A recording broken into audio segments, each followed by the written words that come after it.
वन्दे ब्रह्मपुराधिपं श्रीसहजानन्दं च मूलाक्षरम्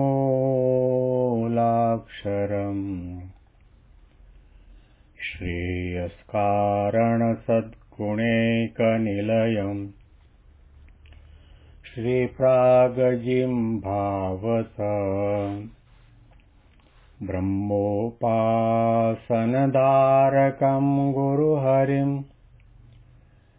यज्ञं तथा योगिनं प्रीत्येवं प्रमुखं महन्तमनिशं श्रीजीस्वरूपं मुदा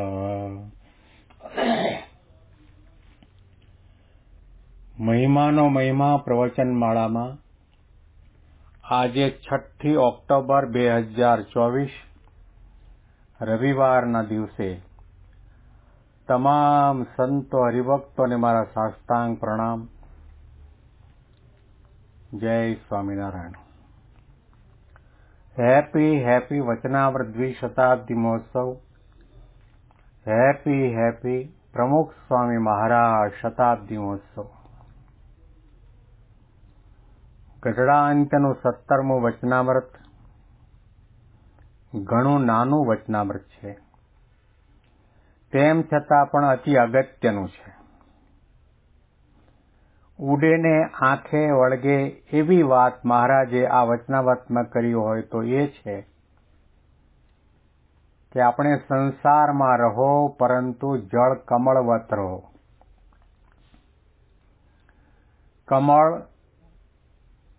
કાદવમાંથી નીકળે, સરોવરમાં ખીલે, આખું એ સરોવર પાણીથી છલોછલ ભરેલું હોય છતાં પણ પાણીનું એક પણ બિંદુ કમળના એક પણ પાંખડીને લેપી શકતું નથી. સંસારમાં રહેવાની વાત ના નથી, પરંતુ સંસારને આપણા હૈયામાં રાખવાની ના છે. મહારાજે કહ્યું કે જો જાણપણું ન રાખ્યું અને આ સંસારના કોઈ પદાર્થમાં, વ્યક્તિમાં, સ્થાનમાં થોડું ઘણું પણ હેત થયું, બંધન થયું, લેપાણા, તો પછી જન્મ મરણના ચક્રાવા ઊભા ને ઊભા. મહારાજના કોઈ પણ વચનામૃત વાંચો તો એની અંદરથી સાર માત્ર એટલો નીકળે છે કે આપણને સાચા ભક્ત બનાવવા છે, નિર્વાસ્તિક બનાવવા છે, ગુણાતીત બનાવવા છે, એકાંતિક બનાવવા છે. આપણો છેલ્લો જન્મ થાય, આપણે નિર્બંધ, નિર્લેપ, નિષ્પાપ અને નિષ્કંચન અને નિષ્કામ થઈએ અને આ દેહે જ ભગવાનના ધામનું દિવ્ય સુખ છતી દેહે પ્રાપ્ત થાય, એવા પ્રકારના મહારાજ આપણને સૌને બનાવવા માગે છે.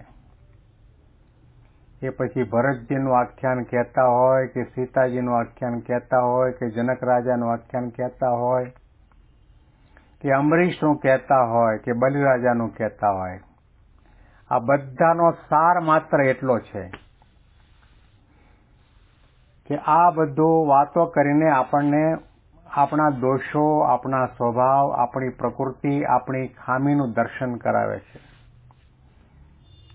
આપણને જાગૃત કરે છે, જાણપણું પણ આપે છે. મહારાજે કહ્યું કે તમે જેને પાપ માનો છો એ પાપ તો છે જ, પરંતુ મોટું પાપ તમે ભજન કરો છો, ભક્તિ કરો છો, સેવા કરો છો, પૂજા કરો છો, દાન કરો છો, તીર્થયાત્રા કરો છો, પણ હજી સુધી ભગવાન તમારા માટે પ્રધાન નથી થયા. મોબાઈલ પ્રદાન થયો, કપડાં પ્રદાન થયા, જૂતા અને ચપ્પલ પ્રદાન થયા, સગા સંબંધી પ્રદાન થયા, મોટર ગાડી વાડી લાડી પાડી પ્રદાન થયા, પણ જીવનની અંદર ભગવાન પ્રદાન નથી થયા. બાહ્ય સાધના કરી રહ્યો છો, આંતરિક સાધના, સમજણ સાથેની સાધના, સેવા ભક્તિને સત્સંગ કરવાની જરૂર છે કે સર્વ સુખના સિંધુ અને તમામ દુઃખમાંથી મુક્ત કરનાર પરમાત્મા પરબ્રહ્મ પુરુષોત્તમ નારાયણ છે. હવે એને મૂકીને આપણે બીજે ક્યાંય વળગીએ, ત્યાં તોડીને દુનિયાના સંસારના વિષય સુખમાં જોડીએ તો પછી બંધન થવાનું છે. શ્રીજી મહારાજે કહ્યું કે આટલો મોટો સંસારનો ત્યાગ કરીને આવ્યા પછી પણ એક આસનમાં બંધાય, ચેલામાં બંધાય, તૂટેલી તુંબડીમાં બંધાય, ફાટેલી લંગોટીમાં બંધાય, સ્થાનમાં બંધાય, વ્યક્તિમાં બંધાય. મહારાજના સમયની અંદર રઘુવીરજી મહારાજ આચાર્ય તરીકે વડતાલમાં બિરાજમાન હતા અને તે વખતે એક નવયુવાનને દીક્ષા આપવામાં આવી અને તે વખતે સાધુની ધર્મશાળા વડતાલની અંદર લાંબી પહોળી ધર્મશાળામાં દરેકને 3x7ની જગ્યા સૂવા માટે આસન તરીકે ફાળવવામાં આવેલી અને મંડળધારી સંતે કહેલું કે તમારે આ જગ્યાએ સૂવાનું. હવે આ યુવાનને દીક્ષા આપ્યા પછી, સાધુ દીક્ષા મળ્યા પછી એને આસન તો આપવું જ પડે, જગ્યા તો સૂવા માટેને આપવી પડે. આખી ધર્મશાળા ફૂલ હતી. જગ્યા કઈ રીતે કરવી? તો આચાર્ય મહારાજે આદેશ આપ્યો બધા સંતોને કહો કે એક બબ્બે વેંચ, એક વેંચ 4 આંગળ પોતાનું આસન થોડું ખસેડે તો પછી આ સાધુનો સમાવેશ થઈ જશે, એક જગ્યા થઈ જશે. ખસેડતા ખસેડતા ખસેડતા બરાબર આ સાધુની ધર્મશાળાના વચ્ચેના ભાગમાં એક સાધુ સૂતા હતા. એને કહ્યું, સાધુ તમે થોડું ખસી જાઓ. તો કે હું ન ખસું, અહીંયા 40 વર્ષથી હું અહીંયા આ જગ્યા સૂતો છું, અહીંથી ન ખસું.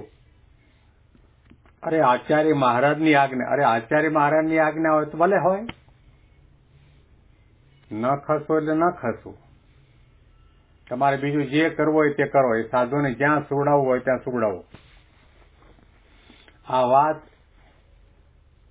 આચાર્ય મહારાજ સુધી પહોંચીને આચાર્ય મહારાજ પોતે ત્યાં પધાર્યા અને કહ્યું, સાધુરામ હાથ જોડીને કહ્યું આચાર્ય મહારાજે કે આ નવો સાધુ આવ્યો છે, એના માટે નવી હવેલી થોડી બંધાય છે, જગ્યા સંખ્યા વધી છે, ત્યારે નવી હવેલી બાંધશું. અત્યારે તમે 4 આંગળ ખસો તો આ સાધુનો સમાવેશ થઈ જાય. સાધુએ ઘસીને ના પાડી દીધી, હું ન ખસું. આચાર્ય મહારાજ પાસે તો વીટો પાવર. એમણે કહ્યું થોડું કડક શબ્દોમાં, સાધુરામ તમે કેમ ના પાડો છો? ખસવું પડે, ખસવું જ પડશે. ત્યારે પેલો સાધુ પોતાની જગ્યા ઉપરથી ઉભો થયો અને કહ્યું, આચાર્ય મહારાજ તમે કહેતા હો ને તો હું અહીંથી અમદાવાદ જાઉં, પણ અહીંથી 4 આંગળ ન ખસું.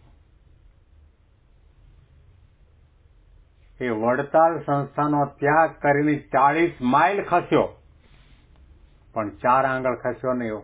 અમદાવાદ ભેગો થઈ ગયો. જેણે માતા પિતા કુટુંબ કબીલા સંસાર વિષય સુખ બધાનો ત્યાગ કર્યો અને સ્થાનમાં આસનમાં બંધાણો. ધિક્કાર છે તારા ભગવા કપડાને, કે ભગવા કપડામાં જે ધૂળ છે, ધૂળનો ભગવી રંગનો ભગવા ધૂળનો મહિમા ઘટાડ્યો. જાણપણું ચૂકાઈ જવાય છે. સત્સંગ કરો, સેવા કરો, ભજન કરો, ઘણું બધું આધ્યાત્મિક કાર્ય કરો, પણ મનગમતું મૂકવાનું છે. સંત અને ભગવંતને ગમે એ માર્ગે ચાલવાનું છે.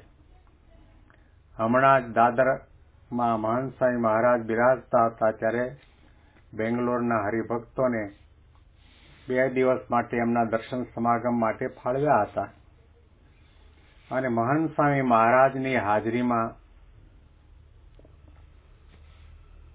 ફૈબાનો પ્રસંગ આલેખવામાં આવ્યો, વર્ણવવામાં આવ્યો. પછી પ્રશ્નોત્તરી પણ થઈ. આદર્શ જીવન સ્વામીએ મહંત સ્વામી મહારાજને પ્રશ્ન કર્યો કે જ્યારે આ બંને સંતો આ ફૈબાનું જે વર્ણન કરતા હતા, પ્રસંગ આખો, તે વખતે એટલા સાંભળવામાં તમે તલ્લીન થઈ ગયા હતા કે સામે શ્રોતાઓ તરફ નજર સામે અંડીને જોયો જ નથી. તો તે વખતે તમે શું વિચારતા હતા? ત્યારે મહાન સ્વામી મહારાજે કહ્યું કે જે ક્યાં પરબ્રહ્મ પુરુષોત્તમ નારાયણ અક્ષરધામના અધિપતિ અને ક્યાં આ સામાન્ય તુચ્છ કક્ષાનો જીવ ફૈબા, મહિમાનો વિચાર જ ન કર્યો, રાજીપાનો વિચાર જ ન કર્યો, પ્રાપ્તિનો વિચાર જ ન કર્યો, ભક્તપણાનો વિચાર જ ન કર્યો, એટલા માટે હઠ મૂકી ન શક્યા. સાધના આંતરિક સાધના છે. બાહ્ય સાધના 1% અને 99% આંતરિક સાધના કરવાની છે. શ્રીજી મહારાજે આ વચનાવર્ત નાનું એવું છે, છતાં પણ આપણા અંગનું કરીને રાખવાની જરૂર છે. મહંત સ્વામી એ પણ બોલ્યા કે કાંઠે આવેલું વહાણ ડૂબી ન જાય એ ધ્યાન રાખજો. સત્સંગ કરીને, ભક્તિ કરીને, સેવા કરીને, નિયમ ધર્મનું પાલન કરીને, દાન ધર્માદો કરીને આપણું જીવનનું નાવડું સંસાર સાગરમાં હલ્લેસા મારતા મારતા કાંઠા સુધી પહોંચે ને તે વખતે હઠ આડી આવે, માન આડું આવે, મનગમતું મુકાય નહીં તો નાવડું ડૂબ્યું, સીધા સમુદ્રના તળિયા ભેગા. શ્રીજી મહારાજના શબ્દોને ધારવાની, વિચારવાની જરૂર છે. અંતિમ ભાગમાં આપણે પ્રવેશ કરી ચૂક્યા છીએ. થોડો ભાગ અત્યારે આપણે વાંચીએ. માટે અનંત પ્રકારના પાપ છે, પણ તે સર્વ પાપ થકી ભગવાનના ભક્તને ભગવાન વિના બીજે ઠેકાણે જે હેત કરવું તે અતિ મોટું પાપ છે. માટે જે સમજવું હોય અને તે જો એ ભરતજીની વાત વિચારે તો અંતરમાં અતિ બીક લાગે છે. રખે ભગવાન વિના બીજે ઠેકાણે હેત થઈ જાય એવી રીતની અતિશય બીક લાગે. ડરવાની જરૂર છે, ગભરાવાની જરૂર છે, જાણપણું રાખવાની જરૂર છે, અંતરદ્રષ્ટિ કરવાની જરૂર છે.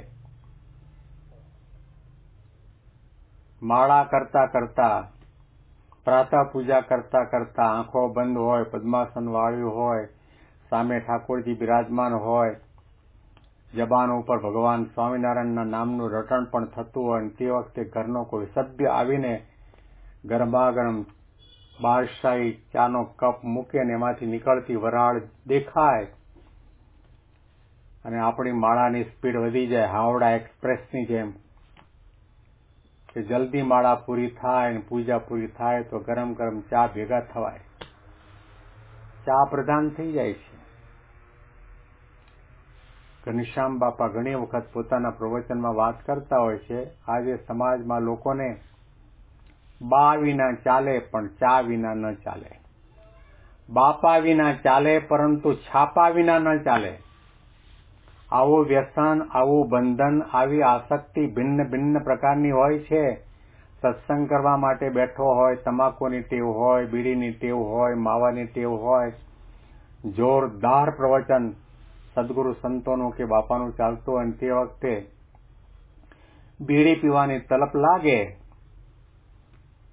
તો પ્રમુખ સ્વામી મહારાજ કહે કે દોઢ મણની કાયાને આ 2 ઇંચની બીડી ઊભી કરે અને સભાની બહાર લઈ જાય અને બીડીની તલપ લઈને પછી પાછું આવે. આ બંધન છે, બીડીના બંધન. હમણાં 15મી ઓગસ્ટ થઈ, મહાત્મા ગાંધીજીએ ભારતને સ્વતંત્ર કર્યું. ભારત ભૂમિ સ્વતંત્ર થઈ છે, પરંતુ ભારતમાં રહેલા લાખો કરોડો માણસો સ્વતંત્ર થયા છે ખરા? એ મનના ગુલામ, ઇન્દ્રિયો અંતકરણના ગુલામ, દેહના ગુલામ, બૈરા છોકરાના ગુલામ, સુખ સંપત્તિ વૈભવ અને પંચ વિષયના ગુલામ છે, આસક્તિ અને વાસનાનો ગુલામ છે. ત્યાં આસક્તિ છે. આસક્તિ જ્યાં સુધી નહીં મટે, નિર્બંધ જ્યાં સુધી નહીં થવાય, ત્યાં સુધી ભગવાનનું સુખ આપણને પ્રાપ્ત નહીં થાય. અને અનુસંધાનમાં વિશેષ વાતો આપણે આવતીકાલે સાંભળીશું. તમામ સંતો હરિભક્તોને મારા સાષ્ટાંગ પ્રણામ. જય સ્વામિનારાયણ.